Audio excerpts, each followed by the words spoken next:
வணக்கம் உறவுகளே, எல்லாரும் அப்படி நல்ல சுகமாக இருக்கிறீங்களா? இன்றைக்கு எங்கள் வீட்டில் என்ன லஞ்சுக்கு குக் பண்ணினேன். லஞ்சுக்கு நான் அன்றைக்கு இடியப்பம் தான் குக் பண்ணியிருக்கிறேன். இன்றைக்கு சிக்கன் வறுவல். இந்த பாருங்க, தண்ணி இல்லாமல் சிக்கன் சமைத்திருக்கிறேன். இருந்துட்டு வித்தியாசமாக சமைப்பேன்.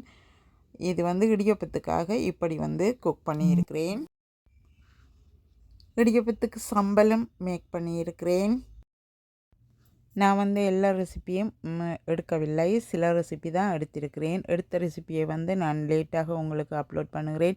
இன்றைக்கு இந்த வீடியோவில் என்னென்ன சமைத்தேன்றதை பற்றி மட்டும்தான் நான் உங்களுக்கு காட்டுகிறேன். இப்போ சம்பல் பாருங்க எப்படி அரைத்திருக்கிறேன்னு சொல்லி. இது உரலில் இடித்தெடுத்த மாதிரி எக்ஸாக்ட்லி நான் மேக் பண்ணி எடுப்பேன். இப்போது இந்த இடியப்பத்துக்கு ஒரு சொதியும் வைத்திருக்கிறேன். அந்த மாதிரி சூப்பரான ஒரு சொதி தக்காளி பழத்துலேயும் கோகனட் மில்க் டின் மில்கில் மேக் பண்ணினேன். இது சிக்கன் கறி நான் எப்படி மேக் பண்ணினேன் என்றது தான் இந்த வீடியோ. எல்லாமே ஷோர்ட்டாக உங்களுக்கு காட்டியிருக்கிறேன்.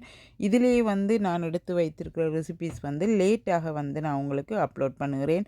இது இடியப்பம். இடியப்பத்துக்கு ஆட்டாமா, கோதுமமா, அரிசிமா, கோர்ன்ஃப்ளவர் எல்லாம் சேர்த்து இந்த இடியப்பத்தை அவித்திருக்கிறேன். பாருங்கள் இடியப்பம் அப்படி இருக்கிறாண்டு. இடியப்பம் அந்த மாதிரி சூப்பராக இருக்கிறார் என்று சொல்ல வேண்டாம் என்று சொல்லி ஒரு சகோதரி சொல்லியிருந்தார். என்னுடைய சமையல் எப்போதுமே எனக்கு சூப்பராக இருப்பார், அதனால் நான் பயமில்லாமல் சூப்பராக இருக்கிறார் என்று எப்போதுமே சொல்லிக்கொள்ளுவேன். நீங்களும் இதை மாதிரி விருப்பம் இருந்தால் சமைத்து சாப்பிடுங்கள்.